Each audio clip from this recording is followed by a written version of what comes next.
అబద్ధాలు ఆడొచ్చు, ఏం తప్పులేదు రాజా అని చెప్పి బలిచక్రవర్తి గారికి శుక్రాచార్యుడు సలహా ఇస్తారు అధ్యక్ష.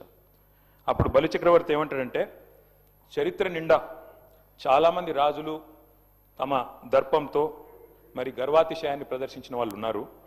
నేనే రాజు, నేనే మంత్రి అని మిడిసిపడ్డ వాళ్ళు ఎవరు కూడా సంపదలు మూటగట్టుకుపోలేరు, పదవులను వెంటబెట్టుకొని పోలేరు, భూమిపైన మిగిలేది పేరు మాత్రమే అనే మాట వారు చెప్తారు అధ్యక్ష.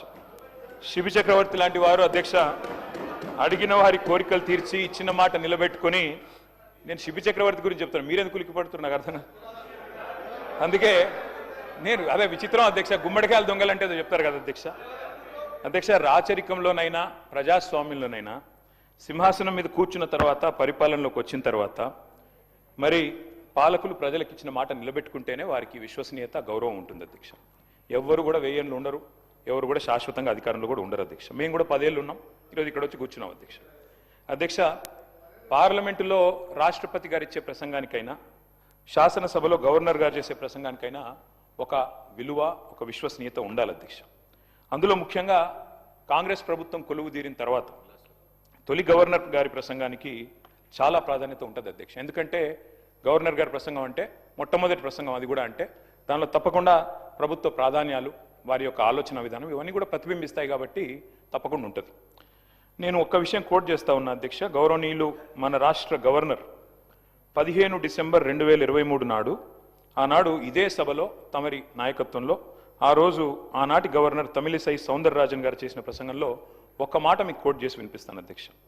ఆ రోజు గవర్నర్ గారు తొలి ప్రసంగంలో వారు చెప్పింది ఏమంటే, ప్రజా సంక్షేమం కోసం, ఇది గవర్నర్ గారు నేను కోట్ చేస్తున్నాను అధ్యక్ష, 6 గ్యారంటీలు ప్రకటించాం. బాధ్యతలు స్వీకరించిన వెంటనే ఇచ్చిన హామీలు, చెప్పిన మాటకు కట్టుబడి హామీలకు చట్టబద్ధత కల్పించే ఫైలుపై ముఖ్యమంత్రి రేవంత్ రెడ్డి గారు తొలి సంతకం చేయడం ఈ ప్రభుత్వం సంకల్పానికి, చిత్తశుద్ధికి నిదర్శనం. ఇది గవర్నర్ గారు ఆ రోజు 15 డిసెంబర్ 2023 నాడు చెప్పిన మాట అధ్యక్ష.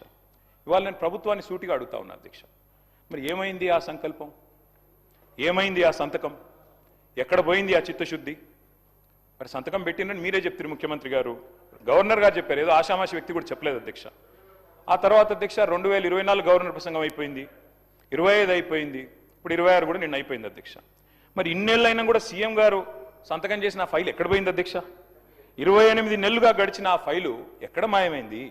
కాకెత్తుకపోయిందా, లేకపోతే FSL అగ్ని ప్రమాదంలో కాలిపోయిందా, లేకపోతే మరి విచిత్రమైన విషయం అధ్యక్ష, ఇది ఒక గవర్నర్ గారు చెప్పిన మాట కాదు, ఇది మీ బాస్ రాహుల్ గాంధీ గారు చెప్పిన మాట. తొలి క్యాబినెట్లోనే 6 గ్యారంటీలకు చట్టబద్ధత కల్పిస్తాం. తొలి క్యాబినెట్, ఇప్పటికి నాకు తెలిసి ఒక 50-60 సమావేశాలు అయినట్టున్నాయి క్యాబినెట్. ఎక్కడ పోయింది అధ్యక్ష మరి తొలి క్యాబినెట్లో 6 గ్యారంటీలకు చట్టబద్ధత అన్నమాట? ఇది కాదు అధ్యక్ష. అధ్యక్ష, క్యాబినెట్ సమావేశాలు ఇన్ని జరిగినాయి, మరి ఫైలు మాయమైంది అధ్యక్ష.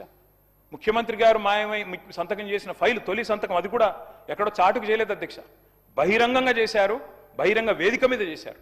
ఎక్కడ పోయింది ఆ ఫైలు?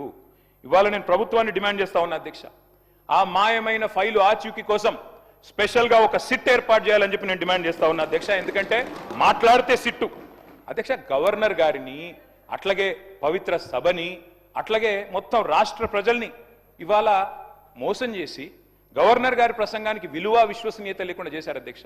మొదటి ప్రసంగానికి విలువ లేకపోతే మూడో ప్రసంగానికి ఏముంటుంది అధ్యక్ష విలువ? నాకు అర్థం కాదు. ఏం చెప్పారు అధ్యక్ష? నిన్న ముఖ్యమంత్రి గారు మాట్లాడుతున్నారు అధ్యక్ష, బయట ఏమంటున్నారు?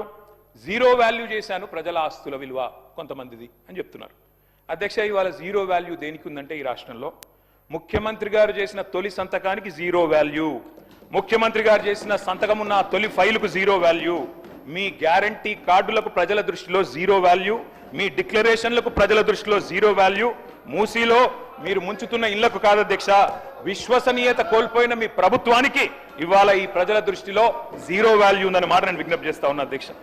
అధ్యక్ష, ఇదేదో నా కవిత్వం కాదు అధ్యక్ష, ఇదిగో మీ కాంగ్రెస్ పార్టీ ప్రచురించిన బ్రహ్మాండమైన ఫుల్ పేజ్ అడ్వర్టైజ్మెంట్ అధ్యక్ష. 6 గ్యారంటీల మీద ఏం చెప్పారు అధ్యక్ష? ఇందులో నేను చదివినిపిస్తా అధ్యక్ష. ప్రతి కుటుంబానికి, ఫస్ట్ ఆఫ్ ఆల్ 100 రోజుల్లో నెరవేరుతుంది ప్రతి గ్యారంటీ. 100 రోజుల్లోనే అధ్యక్ష, అదే సినిమాలకు శతదినోత్సవం చేసినట్టు ప్రభుత్వం వచ్చిన 100 రోజుల్లోనే అన్ని గ్యారంటీలు నెరవేరుస్తాం. ఇంకోటి చెప్పారు అధ్యక్ష, ఇందులో గంభీరమైన మాట, కాంగ్రెస్ గ్యారంటీలతో అందే ప్రయోజనాల విలువ 2,50,000 ప్రతి సంవత్సరం ప్రతి కుటుంబానికి. మరి 2.5 ఏళ్ళు అయింది అధ్యక్ష. ఒక్క కుటుంబం చూపెడతారా ఈ రాష్ట్రంలో? 2.5 లక్షలు అందుకున్న ఒక్క కుటుంబాన్ని చూపెట్టే సత్తా ఈ ప్రభుత్వానికి ఉందా అధ్యక్ష? ఇది మీ ప్రకటన, నాది కాదు. మీ పార్టీ ఆ రోజు ఇచ్చిన ప్రకటన 2,50,000 రూపాయలు ప్రతి సంవత్సరం ప్రతి కుటుంబానికి అని మీరిచ్చిన మాటకు విలువ ఉందా? అందుకే అంటా ఉన్నా అధ్యక్ష. అని మరి 2.5 లక్షలు అంటే 2 ఏళ్ళకి 2.5 ఏళ్ళకి ఈ పార్టీకి 6 లక్షల పైసలకు రావాలి. కనీసం 2.5 వచ్చిందని నేను అడుగుతా ఉన్నా అధ్యక్ష. అధ్యక్ష, నేను అనుకున్నాను మరి గవర్నర్ గారి ప్రసంగం ఈ 28 మాసాల ప్రభుత్వ వైఫల్యాలు సాకల్యాలు అన్నిటిని కూడా మరి యథార్థంగా సమీక్ష చేస్తారేమో, ఏమైనా చెప్తారేమో, ఏమైనా చిన్న చిన్న పొరపాట్లు ఎందుకంటే ప్రభుత్వం వచ్చినాక జరుగుతాయి, సర్దుకుంటారేమో, ఆత్మవిమర్శ చేసుకుంటారేమో, ఫలానా పొరపాటు జరిగింది కాదు భవిష్యత్తులో సవరించుకుంటామని చెప్తారేమో అనుకున్నాం అధ్యక్ష. అందులో ఏమీ లేదు. ఇప్పుడు చెప్పారు, ఇప్పుడే మా సభ్యుడు మాట్లాడుతూ చెప్పారు అధ్యక్ష, ఇంతకంటే దారుణం ఉండదు. 10 ఏళ్లలో మీరు ఒక్క రేషన్ కార్డు ఇవ్వలేదని చెప్తారు అధ్యక్ష వీళ్ళు. అధ్యక్ష, ఇదే సభలో నేను కాదు అధ్యక్ష చెప్పేది, కాదు 10 ఏళ్లలో నేను చెప్పలేదు, మీ civil supplies minister Uttam Kumar Reddy గారు ఇదే సభలో చెప్పారు అధ్యక్ష. 6.5 లక్షల కార్డులు 2014 నుంచి 2023 వరకు ఇచ్చినాము అనే మాట నేను చెప్పలేదు, మీ ఉత్తమ్ కుమార్ రెడ్డి గారు చెప్పారు. మరి మీరు మీ ఉత్తమ్ కుమార్ రెడ్డి గారితో మీ సివిల్ సప్లైస్ మినిస్టర్తో విభేదిస్తున్నారా? నాకైతే తెలియదు అధ్యక్ష. మీరు కూడా దయచేసి ఇట్లాంటి కరెక్ట్ చేయాలి అధ్యక్ష. సభలో మంత్రులు చెప్పిన మాటలకే విలువ లేకపోతే గౌరవ అధికార పార్టీ సభ్యులు మంత్రుల మాటలకు కూడా విలువ లేకుండా మాట్లాడుతుంటే అబద్ధాలను పదే వల్ల వేస్తే ఎవరికి లాభం అధ్యక్ష? దానివల్ల వారు కూడా నోట్ చేసుకోవాలని నేను గుర్తు చేస్తా ఉన్నా అధ్యక్ష. ఎట్లాగూ సభ బయట ప్రతిరోజు చేసేది పరనింద ఆత్మస్థుతి, కనీసం ఇక్కడైనా వాస్తవాలు చెప్పాలి కదా అధ్యక్ష రాష్ట్ర ప్రజలకి. అధ్యక్ష, కాళోజీ నారాయణరావు గారు మాట అన్నారు, ఇది నా గొడవ కాదు నీ గొడవరా అన్నాడు అధ్యక్ష. ఇప్పుడు నేను అడిగేది కూడా నా ప్రశ్నలు కాదు అధ్యక్ష, రాష్ట్ర ప్రజల తరపున అడుగుతా ఉన్నాం అధ్యక్ష. అధ్యక్ష, ఇంకొక మాట చెప్పాలి అధ్యక్ష ఈ సందర్భంగా. 2.5 ఏళ్ళైంది ప్రభుత్వం వచ్చి. జార్జ్ ఆర్వెల్ అని ఒక పెద్ద ఆయన ఉన్నాడు అధ్యక్ష, ఆయన అన్నమాట, in a time of deceit telling the truth it self is a revolutionary act. అంటే అధ్యక్ష, మోసాల కాలంలో నిజం చెప్పడమే అతి గొప్ప విప్లవం అన్నాడు అధ్యక్ష ఆయన. ఇవాళ ఆ పరిస్థితి వచ్చింది రాష్ట్రంలో. ఎందుకంటే అధ్యక్ష, మీరు ధన్యవాదాల తీర్మానం పెట్టారు అధ్యక్ష ఈరోజు ఇక్కడ. అధ్యక్ష, ఈ ప్రభుత్వానికి ఎవరు ధన్యవాదాలు చెప్పాలి, ఎందుకు చెప్పాలి, దయచేసి ఆలోచించమని చెప్పి నేను కోరుతా ఉన్నాను. ఎవరు చెప్పాలి అధ్యక్ష?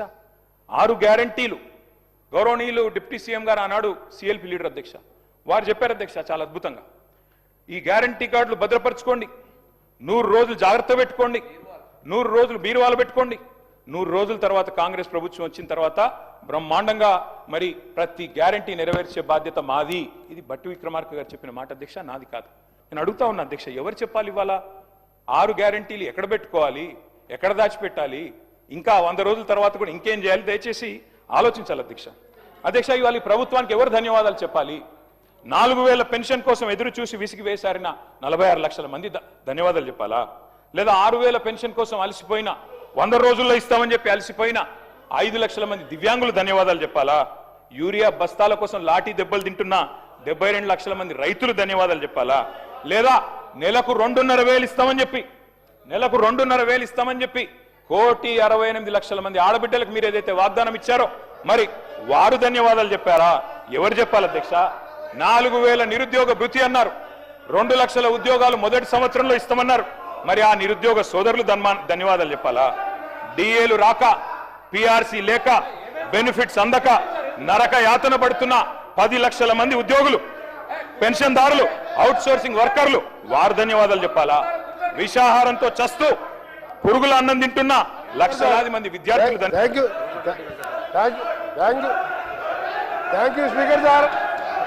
స్పీకర్ సార్, తప్పకుండా మా గౌరవ సోదర శాసనసభ్యులు మా ప్రభుత్వానికి ధన్యవాదాలు చెప్పాలి. మీరు 10 ఏళ్ళు ఒక్క తెల్ల రేషన్ కార్డు ఇయ్యనందుకు, మేము తెల్ల రేషన్ కార్డు ఇచ్చి సన్నబియ్యం ఇస్తున్నందుకు ఇవాళ 20,000 కోట్ల